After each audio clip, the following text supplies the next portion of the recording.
One should lie bare, open, flat as an empty white beach, waiting for a gift from the sea.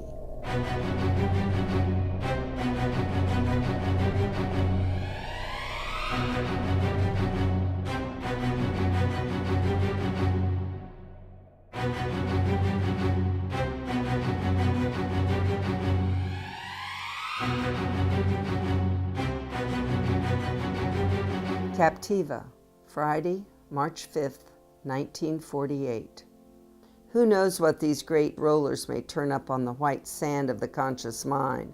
He was credited for starting that refuge, but, you know, that's a big claim to be the guy really responsible for it.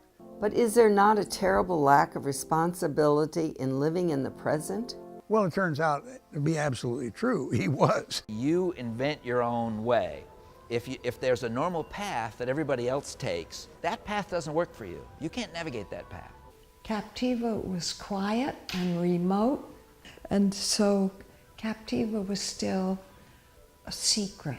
I thought everybody could draw. He didn't know that there was a job called artist.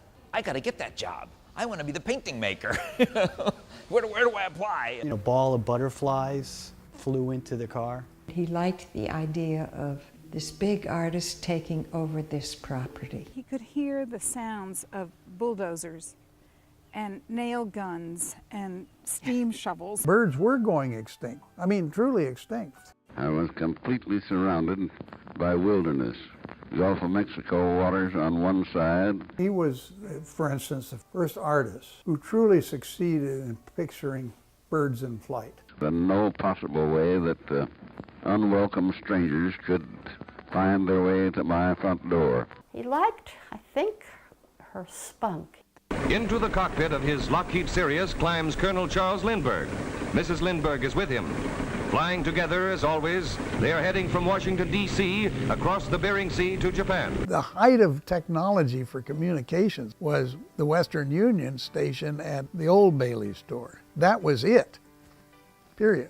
This went on for several weeks. There had to be negotiations. So he's not just putting a chair into the piece, he's putting all the butts that sat in that chair into the piece. I sat every winter for 2 years. I can tell you how he got his first news of the day, by air. It was the best water on the island. She was a little strange, I'll admit.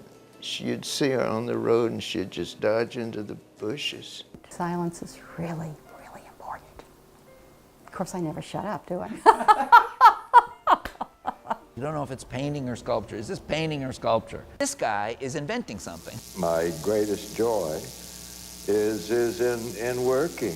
And of course, the people on Sanibel and Captiva were absolutely correct. They've never run out of things to do. It could, I suppose, be sinister and dangerous to live so sensuously, but one feels in Captiva a kind of purity about it. Captiva was the place that she had asked Jim to find her, where she could go and write. And he did, and that was the little house where she wrote the book. It is a curious island, not a bit like the rest of Florida.